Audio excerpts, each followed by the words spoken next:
Hello and welcome to the first episode of the Rusty Hairspring as I take you along while we search for vintage watches. In this episode, we're going to be starting off in the historic city center of Mexico City. So we're going to start our day off by taking the bus down into the city. These cable cars are actually part of the public transportation system. There are many ways to get into Mexico City. You can fly straight into Mexico City. I recommend you fly into Benito Juarez International Airport. From there, you can catch buses or you can take the subway.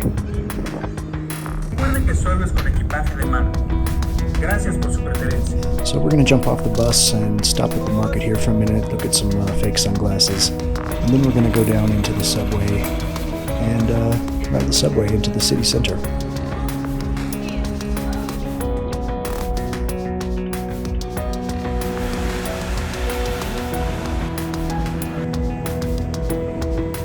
You'll probably have to change subway lines a couple times, but navigating the subway isn't too hard.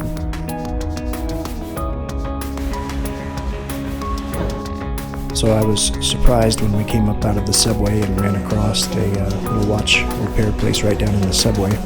From the city center, you can walk straight down in there. You don't need to actually pay to go inside the subway. He was a really nice guy named Victor.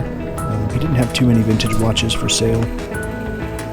He did have a line of people waiting out the door, mostly just to get their batteries changed or have their watches checked out, but I recommend you stop there. He was a pretty nice guy, and his name was Victor.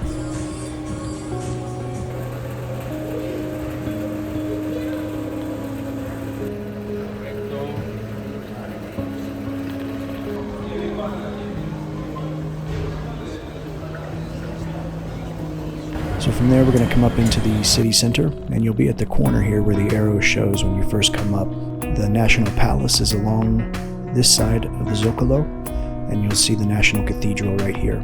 From there, it's just a short walk to the Museo del Templo Mayor, which is the ruins of an Aztec temple, and then in this plaza you'll find the Aztec dancers, souvenirs, trinkets, and spirit cleansings if that's your thing.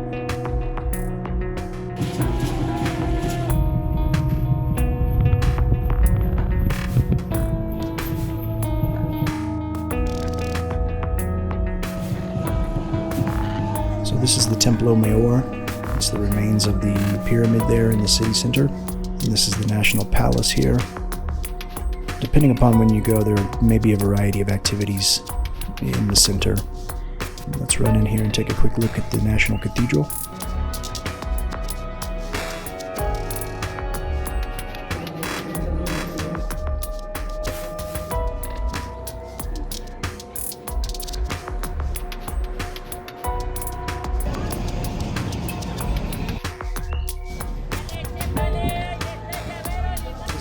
So from the city center, we're just going to walk over about a block to Calle de las Palmas.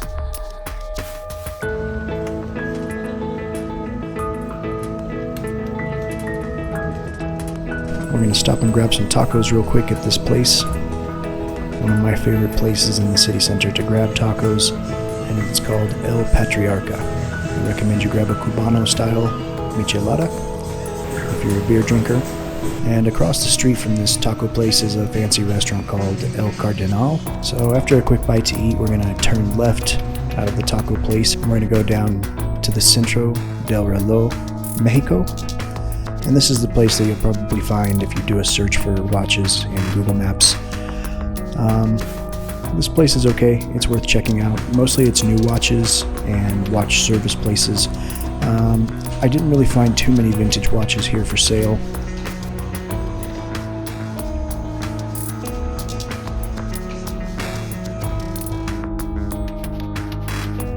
So yeah, I definitely recommend checking out the Watch Center of Mexico. They do have a lot of nice watches and a lot of nice little stores and service places, mostly for new and modern watches. So I did get yelled at for filming here, and we're not going to stay too long. We're going to come out here, and we're going to walk back up the street.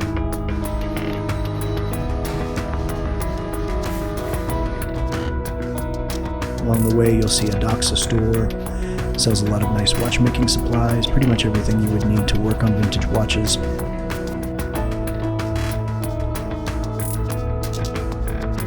There's also another nice store next to it that sells a lot of nice watchmaking supplies, cleaning solutions, things that are pretty hard to find in Mexico. So this little store is a place called Estercibles, and they have a lot of nice watch bands and a lot of, more budget watch bands and stuff, as well as watch tools and cleaning supplies. So here we're coming up to El Triunfo Relojeria. This is a really cool little spot. It's just a tiny hole in the wall, but he did have some very nice vintage watches here, including some vintage Mitos, Citizens, other watches. Nothing incredibly high-end, but he did have some pretty cool vintage watches here. And he had a vintage Elgin pocket watch that was absolutely beautiful. And his prices were pretty decent.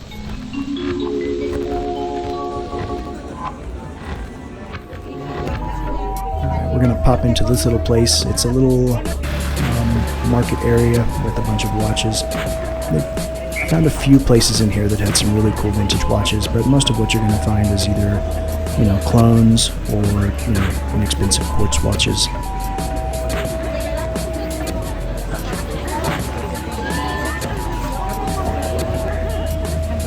This little booth here had some really cool watches,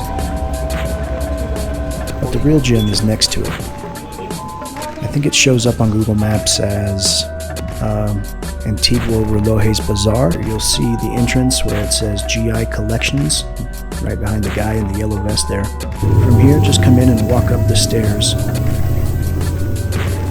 And I love how worn the stairs are. You can see just how many people have climbed up and down these stairs over the years.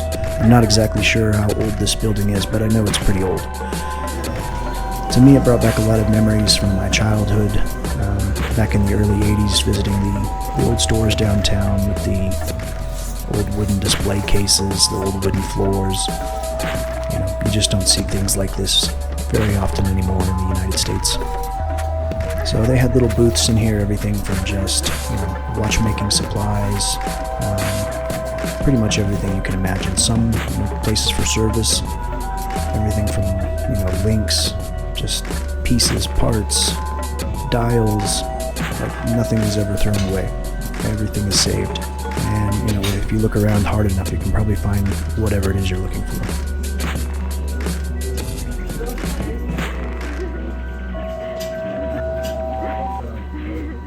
There were some nicer stores that were more high-end, as well as stores that sold nothing but bands and watch accessories. And there was another store here that just had thousands and thousands of different boxes full of pieces for different calibers of movements. Some places are a little more organized and clean than others, and some were a little more friendly to being filmed than others.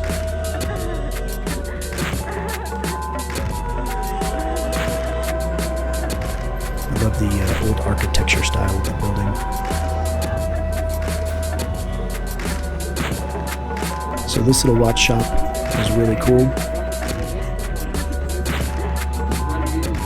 This old man here was really nice, and his name was Ramon, and he got his watchmaking certificate in 1959 and has been in Mexico City working on watches ever since. They had some pretty cool old cuckoo clocks. The other man that worked here was really nice, and he is a woodworker as well and enjoys carving on the replica pieces for the clock restorations. And they had a few cool tank watches. Overall, just really nice people. This watch shop was probably one of the cleanest ones, and with some of the nicest higher-end vintage watches. They had a beautiful Universal Genève. They had a beautiful Hamilton chronograph. They had another beautiful Hamilton chronograph and this cool day-date jumper watch from probably the 60s.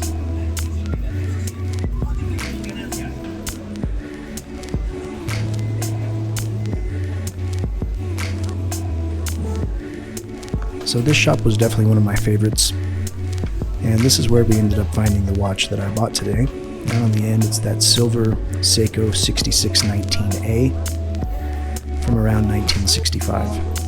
So the woman that worked here, that was her father. And this sign here that says, "Attention, I am not Mr. Escartine, my name is Marco." Checked out this vintage Seiko. Beautiful patina on the dial. Movement looked to be in good shape.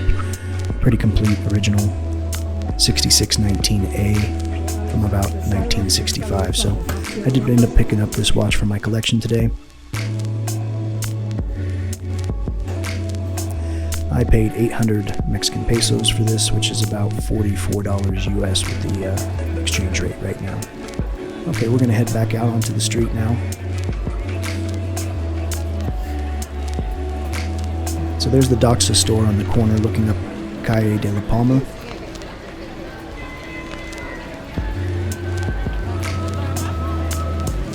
Historic city centers over there.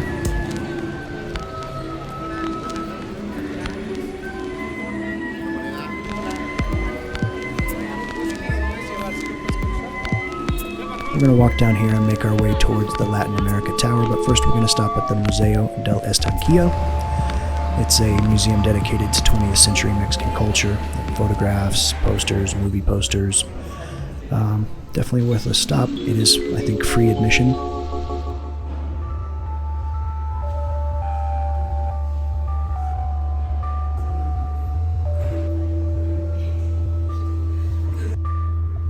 And on the top floor is a photographic exhibit right now. Definitely some beautiful photographs.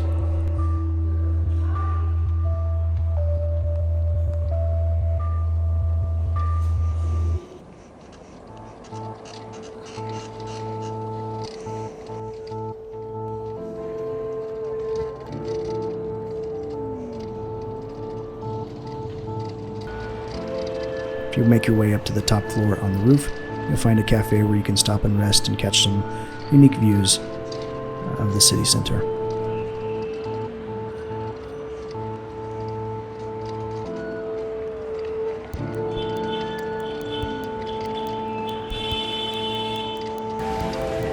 Right, we're back down on the street now, and we're heading towards that skyscraper you see down there. That is the Tower Latin America, built in 1959. It was the first skyscraper built in a highly seismic active zone, and it did survive the 8.1 earthquake of 1985. So you can go into the lobby, take the elevators up to the top. There is a restaurant there where you can catch some views of the city, and I think if you go up another floor, there's another coffee shop up there. So from up here you can get an idea of the scale of the city. You can't even see it all. It is one of the largest cities in the world, and it's hard to believe just the scale of what they've built here. Now we're going to head across the street to the Palacio Bellas Artes Museum, and this was built sometime in the 1920s or 30s.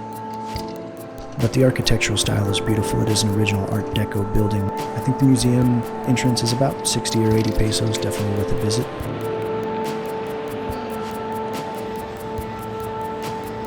Okay, so we're going to make our way back towards the city center now. From here, there's an area that's behind the presidential palace. On Google Maps, it's called the Corregidora. So this is a street market where you'll find a variety of different things, everything from hardware stores to shoes to pretty much anything you can imagine. This is also where you'll find your fake Nikes, fake perfumes, and of course, some fake watches.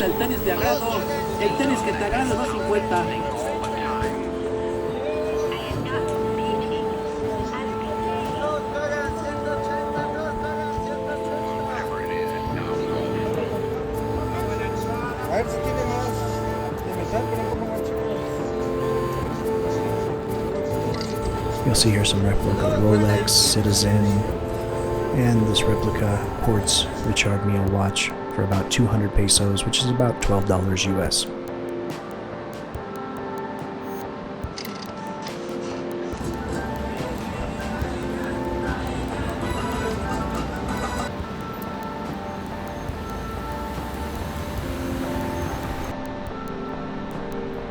From here, we're going to make a quick stop at the OXXO, grab some water and a soda, and of course, an elotes. Alright, we're going to call it a day now, head back to our Airbnb for the night, and we'll see you on the next episode where I show you around Mexico City a little bit more.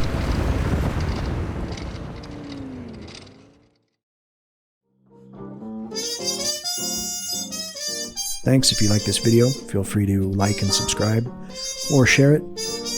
and we'll catch you next time.